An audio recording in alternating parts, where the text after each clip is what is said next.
Welcome to Season 4 of my podcast, Between Us, Stories of Unconscious Bias. I've added the title Between Us as I thought stories of unconscious bias alone was a little too remote. My hope was that the podcast would feature honest and personal stories that raise awareness and educate. Between Us, as a main title, underlines the intimacy while reinforcing the sense of our collective involvement.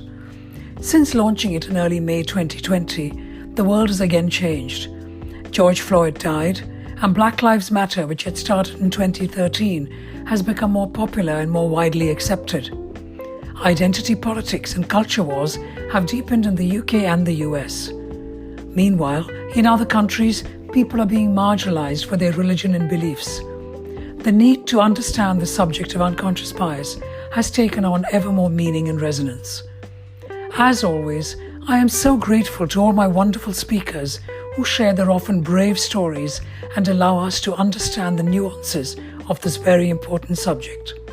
Thank you for listening.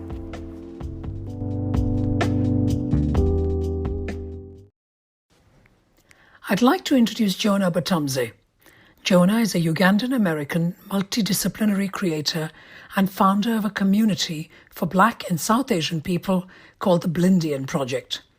Blindian, you may ask yourself, Bla for Black and Indian for Indians and other South Asians. We will know a lot more about the Blindian Project quite soon, as Jonah has been kind enough to join me to share his stories of his unconscious bias. Thank you, Jonah, for joining me. Thank you for having me, Swetha. I really appreciate the opportunity to be on this platform that you've built, and just appreciative of that. I'm pleased. It's a fabulous subject, and I think something that's close to anyone, anywhere in the world. It's about our humanity, really, more than anything else. That's how I see it. How do you see this idea of unconscious bias? Yeah, so unconscious bias for me is it's a feeling.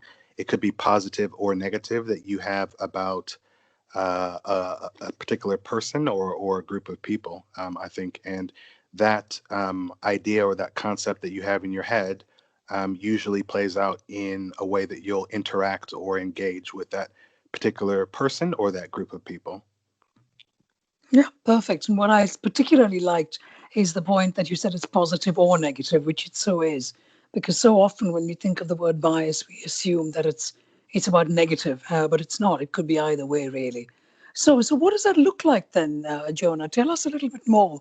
This whole idea of the fact that you're a founder of a community of Black and South Asian people. What kind of stories could you share about your unconscious biases? About mine, so yeah, it's a storytelling platform. It's crowdsourced, so it's guided by the community. We rely on the community sharing their stories with us, and just with the community. So I come across a lot of different stories. So recently I've been actually able to find out some of my own biases, unconscious biases. I think a lot of times we don't actually sit down and think about which ones we have. Like, I don't think we do that checklist for ourselves. I don't know if you do, because I know you're really into the subject, but I don't think general people just sit down and think, what is my unconscious bias? I agree with you.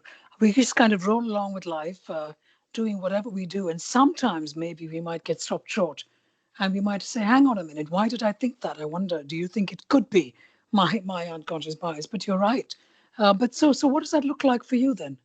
Yeah, so one interesting story that happened recently is, so because the community on Instagram, say it's about 22,000 people, so quite large, all different types of people in relationships with Black or South Asian people, or people who are just open to wanting to learn. So I've came to this point now where a lot of people have been asking whether we provide some type of dating services or matchmaking services, which I found really, really interesting. And a Muslim woman reached out to me, who wore a hijab and things like that. And so we started to have a conversation, and she was just saying that she's liked or been interested in Black men for since she was younger, but for some reason they just don't approach her. they just don't speak to her. It's almost like there is some type of barrier. There's a lot of respect shown, but it's almost like the conversation never gets to that particular point in time. And I thought about that, and I thought about myself, and personally, like, I never really thought about a Muslim woman approaching me to actually even engage in that type of topic. So I knew myself at that point in time that um, whether it's the religion or whether it was, the hijab, or just my preconceived notions about what that interest is. Like, I had my own bias about it unconsciously. I love that story because, of course, what the listeners do not know is that your partner, you are married, and you're a father of, I think, two children, if I'm not mistaken, and your wife is from India. That's correct. So Um, she's Telugu from Guntur, born in India, and then lived most of her life in the UK. So she lived in Ireland and England. So we've been in this relationship, and we have two children, 6 and 4. So I like to feel like I am knowledgeable, or know more about some of these type of things. exactly, but still, despite the fact that you are married to an Indian, somebody born and brought up in India before she moved to the West, you still had this instinctive unconscious bias when you saw another South Asian woman, same color skin, but who was defined by her religion. And that's really interesting, isn't it? I mean, not just for somebody like you personally, but for people over the world. People perhaps within India itself, we might look at a fellow Indian who looks different to us because she chooses to wear a hijab, and then what kind of assumptions do we have on that? That's a great story. Thank you for No, that, it, Jonah. it, wa- it was good. It was good. So, just one last point about it. So, obviously, like, I shared the story with the community, and people were able to interact with it. And so there's this older woman who's probably, let's say, she's 50, and so she commented, and her comment was, she actually gets more attention from men when she's out, when she's actually wearing her hijab, than she does when she isn't wearing it. And I just found that really, really interesting. I didn't delve in it too deep, but just the thought of that, and what it brings, and the choice, and the so many different things about being the person that is actually expressing themselves in that way. I find that fascinating, yes, because there are many multi layers here. It's lots of stories within stories, and of course, some of those we need to ask the lady rather than you to share her stories. So that's for another time. But coming back to you, Jonah, I mean, you've had all kinds of different experiences. Could you share another story with us about perhaps your story, your unconscious biases? So this is about the community again, but obviously involves me because this is an extension of myself. But recently, Kamala Harris obviously is appointed as the vice president in the United States, and obviously it was a conversation that we wanted to have for a lot of different reasons. I think personally, myself, I thought that the community would have been more accepting and more joyous about her appointment than they were. Um, the community is 80% female, by the way, so it's very much a kind of female voice and perspective in the engagement back from the community. But I was just kind of, I thought it would have been more supportive. There are a lot of people that were very, very critical of her past, which is fair enough. I think everybody needs to be held accountable. Politicians, regardless if you're not even a politician. But I think I just thought that people weren't going to be as critical of her as they were. Right. So that was in your own instinctive when you win. Because what were your opinions then? Or what is your opinion when Kamala Harris was Well, first nominated and then you knew she was going to be the first vice president? I thought for first woman, which is great. A barrier being broken. Woman of color, biracial woman. Jamaican background, as well as Indian background. I just thought it was. it was a great thing. I mean, I think people always talk about representation. For me, when I look at representation initially, I'm looking at it from a wider, a bigger picture. Just like somebody looks at that person and then they think that they can actually achieve something great just by seeing them. Um, And you have a daughter? I do, I do. We So do who have a knows? daughter. Who knows what she might think? Because she is biracial and she is a little girl, and yeah, I mean these could be role models for her, I imagine. But Jonah, just to come back to you and your upbringing and influences and so on, I'm just wondering. You're a Ugandan. By your accent, we also know that you're American, as I have said when I introduced you. But you also see yourself very much as a Ugandan. Otherwise, I wouldn't have said what I did. So you have that cultural influence of Africa and of the United States. And of course, now you are married to someone who is influenced and culturally Indian. Correct, and I So, live in the UK now too. and you Yes. exactly, which is fabulous. But but if you can look back on yourself in your growing up years, um, what kind of stories think you might have had that perhaps unconsciously influenced you? What I'm trying to get to is certainly in India, even today, there is a lot of racism, say, against black people. But I want a little bit more about you and your personal thoughts and feelings and influences. Sure. How did I know about anti-blackness? Is that what you're asking about? Like in the South Well, Asian say it community, however or? you like, yeah? Yeah. Okay. So back to the community, because people may be thinking like, how and why did the community start? So, growing up, I never, let's say, I had maybe five South Asian people in my classes. There was no real interaction or engagement. So, like when I met my wife for the first time in 2001. It was very much a whole new world in so many different levels, whether that's festivals or culturally or introducing your partner to your parents, which was a great thing. We were married in 2007. And then I remember in 2017, we were traveling to India with our kids for the first time. And I saw an Al Jazeera article, and it was about mobs in Noida beating up African students. It was basically street mobs. They got into a frenzy. They thought that these African students had something to do with a student who had died, and there were drugs involved, and they just went into this frenzy. And I just remember that was the first time that I actually started thinking that the reason why you don't see so many Black and South Asian relationships and they're meant to be taboo.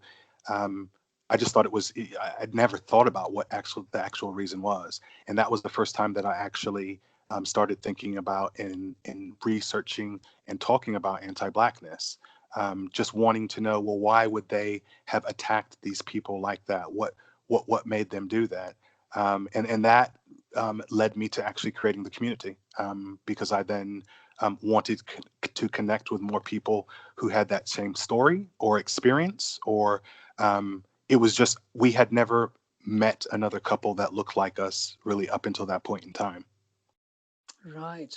And of course, now you have, not just because you've started the community, but perhaps for other reasons too. You have friends who are similar to the two of you. I mean, I think the listeners and I would be very interested to know, because very often you can find relationships where a black person and a white person get married, but the connection of a South Asian seems to be less common, and I'm wondering what that's about and whether you have any ideas about cultural unconscious biases on either side Oh that might have yeah, a affected hundred it. percent. 100%. Well, this just goes into the anti-blackness, right, in the South Asian community, right, and this is all part of the story. Going back historically, whether that is caste, and then caste kind of creating this concept that if you are Brahmin, perhaps that you are lighter skinned, and if you're from a different caste, it might have been because you're outside and your skin color is darker, right? It goes into colonization. As well too, and it's just this long journey, that you see that how anti-blackness has been built into the whole kind of society, and it manifests itself in a lot of different ways. And I think the someone bringing a person home who embodies that in so many senses, just of like unconscious things that that person has, is just like it's the summit of of the mountaintop, really, right? And I think that's why there is a lot of resistance and pushback and fear and anxiousness, all involved in these relationships. When you were talking, I was thinking of something that I saw on BBC, perhaps in the last 2 or 3 years, which was a documentary about East Africa. And as you know, there are a lot of East African Indians now in the United Kingdom, East African Asians as they're known Yes, as, but of Indian origin. And and there was one lady who now lives in the UK, and I cannot remember her name, but she must be perhaps in her 60s. And she was talking about when she was growing up in Kenya, how because of colonization there was a hierarchical level in terms of the white people being the best and the most superior, then the Asians, followed by the blacks. And therefore, it was embedded within the Asians in East Africa to feel themselves superior to the people who came from that country, the Africans. a Um, hundred percent, a and hundred then percent. what does that do for generations? What does that then do to unconscious bias? So what then happens when their daughter or their son comes home and says, "Hi, mom, I'm in love and I want to marry a African man"? How Well, does one then accept that and look at that? These are the stories that are going through my head when you're sharing. yeah, let me and that's a perfect story to a story that I'm just about to publish, right? So it is a they had been in Tanzania for 5 generations, right? And like almost her first or second sentence to me was, their claim to fame is that no one in the family has married an indigenous person, basically a black person, right? So she then later on starts to tell me how in high school she like started liking this Tanzanian person, and she hugged him at one point in time. So maybe he got hurt. She hugged him, and she just had this feeling. And she told her mother about that feeling, and her mother told her that she would take her out of school. And so she just broke off all feelings and anything that she had for that person. Years later, she's telling the story now, and she's telling me she's in the States and she's 35, and she has dated various different types of people. But she obviously, this must have been 15 years ago. She's still thinking about that point in time and how, it's just it's heartbreaking, really, right? It is. It really is. It's so sad that because of society's cultural expectations, there may be generations, many generations, or certainly a few, where people are forced to live a life to live a lie in their life, or Sure. not live and make the choices they want to. Sure. Well, it's not their life. It's like living someone else's life as well, too. Jonah, can I ask a personal question?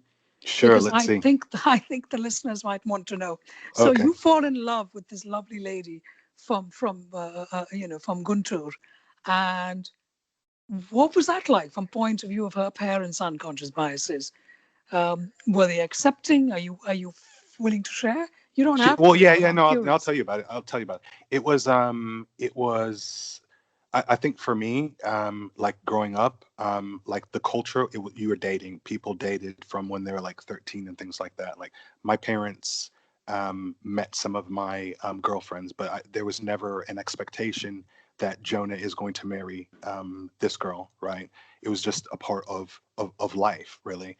Now, I know that my wife Swetha didn't grow up like that, and what I found is that in the South Asian community, one could even say that it's not the majority open practice that you just introduce anybody who's your boyfriend or your girlfriend to your parents. So I think for me, it was more of accepting and coming to the understanding that me not meeting them within the first couple of months was was something. It wasn't something personal. It was just about probably, well, definitely, unconscious biases. And when I did meet them, it was positive. I mean, obviously they had questions and concerns because it was their daughter. Wanted to know where I was coming from, but there was never threat of disownment and anything like that. Sveita's always been like a very headstrong girl who does what she wants to do, and she will be very open with her parents about what her thoughts are. So I think it was just another chapter in their life, right? And no, things are great. They live down the street from us. They're very involved with the grandchildren. There's no there. It's all good, you know. I couldn't That's ask for more, really. fantastic. That's lovely.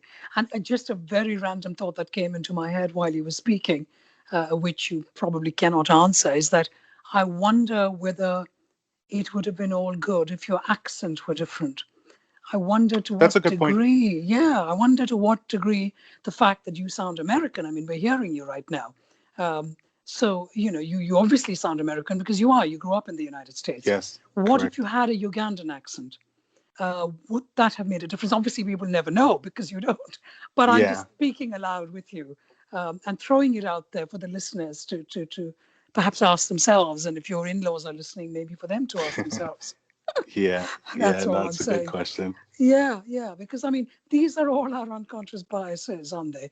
We get influenced, and as you correctly said, a feeling is the first thing you said when I asked you what that looks like for you. A feeling, either positively or negatively, and certainly people in India or people of Indian origin, like I'm Indian, which I omitted to mention right in the beginning. um, we've grown up, and certainly today's Indians have a huge admiration for Americans and all things American.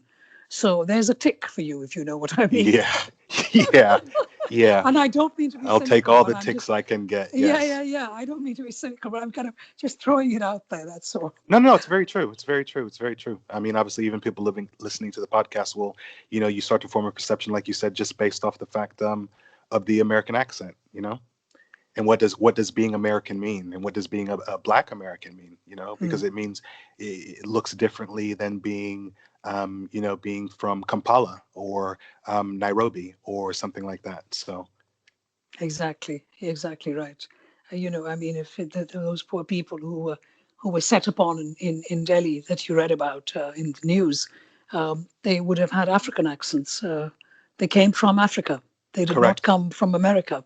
correct. What difference would that have made? Anyway, I'm throwing it out there for I don't for think all it. of us. To be honest, I don't think that it would at that point in time when they were in the frenzy. I don't think it would have made any difference, right?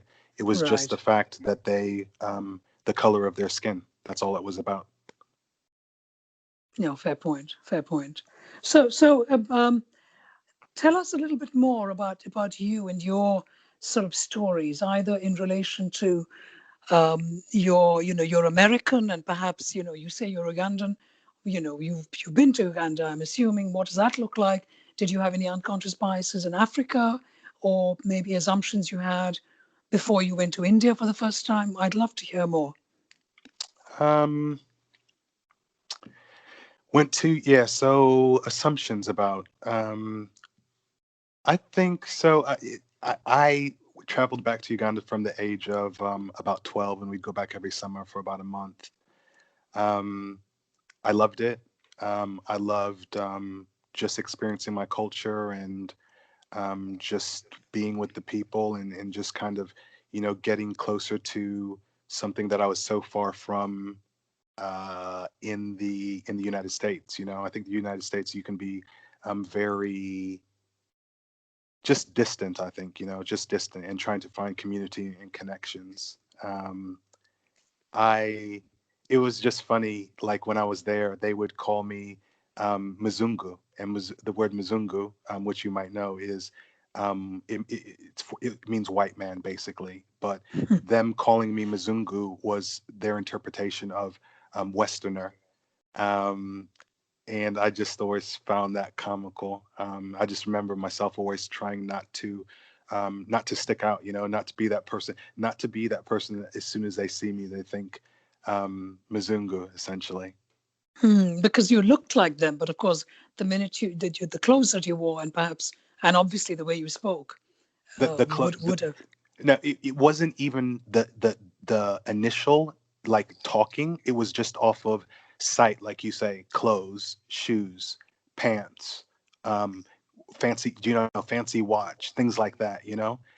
So it wasn't even speaking. It was just like that. You can just tell like this person is just sticking out. They're not from here. And what? But you were amused. Were you hurt? What? How did you feel at the time when you would say No, when I you were wasn't. 12, Oh no, I 13, that wasn't kind of amused. age? I just, I just was trying to fit in. You know, I was just trying to fit in, while being able to take in the experiences, really, and not being looked at as if, oh, he's from the West, he's got money. He's from the West. Let us try to think of a way to con him out of something. You know. And this business about way to fit in, the words that you chose, that's what's so crucial, really, in terms of our unconscious biases. Because instinctively, we're all tribal. Um, we all want to be part of a community. And guess what? You've created your own online community as well. Um, Perhaps instinctively. I know there were certain life events that moved you to do that, but this feeling of wanting to be part of something, to fit in, to be like everybody else. I mean, we all do that instinctively. That's our unconscious bias, wouldn't you Yeah, say? I think everyone wants to be liked. I mean, everybody wants to have people they, bond with, or they gel with for whatever reason, whether that's interests or, values. We all want to find that and have that human connection, you know, and people who understand us and aren't going to just be judgmental and tell us what to do, you know, but allow us to be our own person, really. Hmm. So, in all these different stories, you've talked about being in Uganda at the age of 12 and people reacting to you, and that's their unconscious biases, obviously, because of how they just jump to conclusions looking at you. But could you share perhaps another story of either yours or someone else's unconscious biases that might resonate with us? Yeah, so the last one I'd say is, this is recently, probably within the last 2 weeks or so.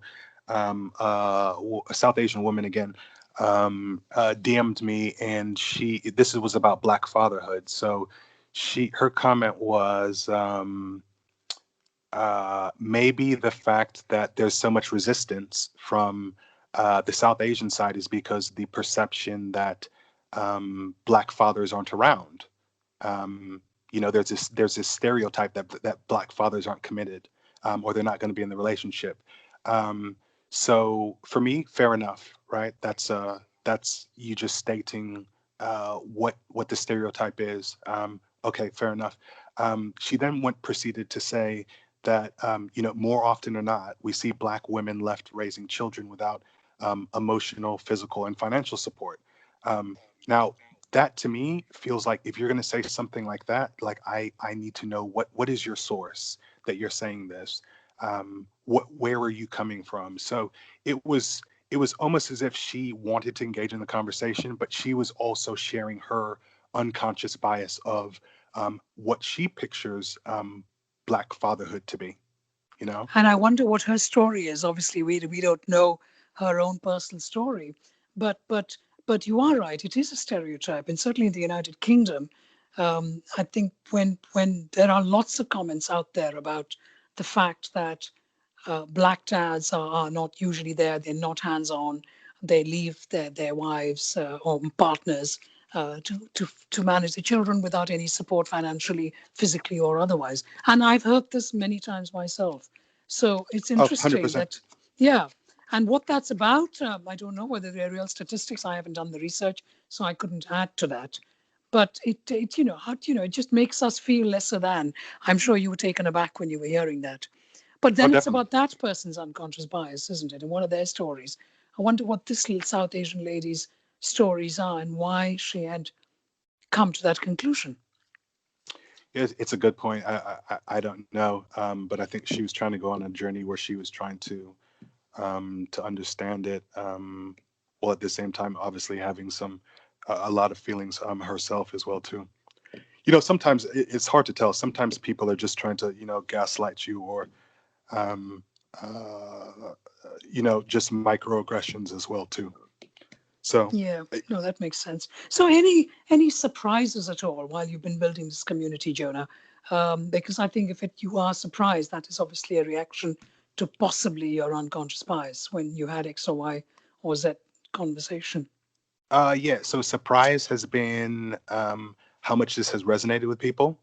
Um, whether they are in a Blindian relationship or not, whether they are, maybe not Black or South Asian. Maybe they're in a relationship with a South Asian person, but they're not Black, like I was saying.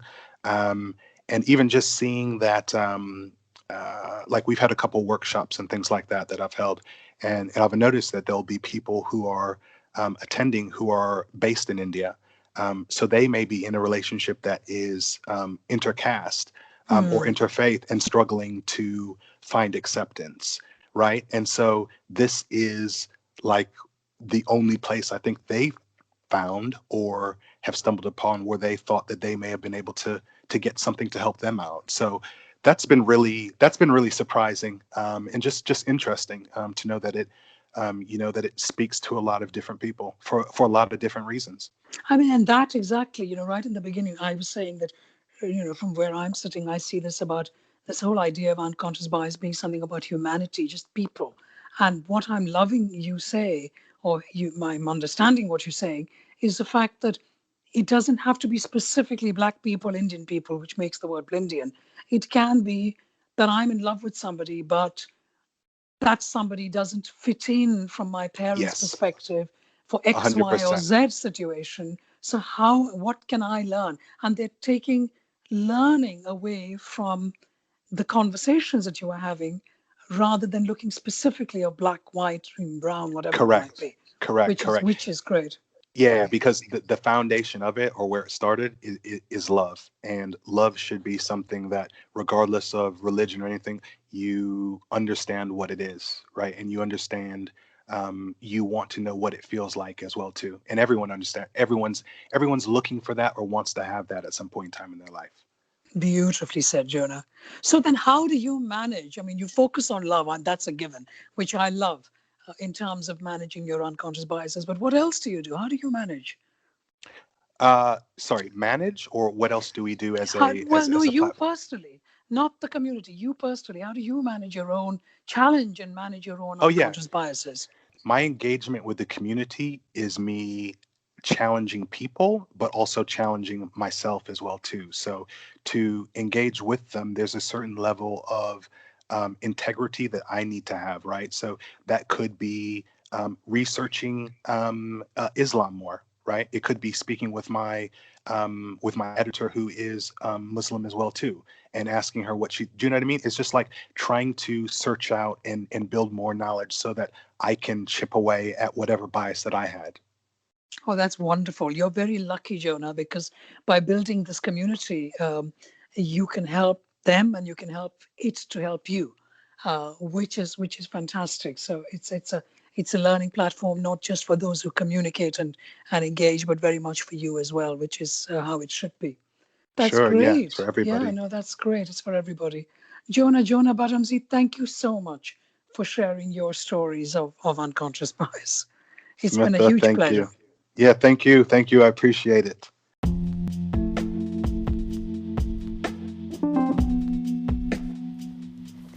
Thank you for listening to my podcast, Between Us, Stories of Unconscious Bias. I'm Smita Tharoor. If you like this episode, please do share with a friend or colleague. It's only by sharing that more people will know of it. You can find out about previous episodes and the next ones by following me on Twitter or Instagram @Smita Tharoor. The next episode will be in a week's time.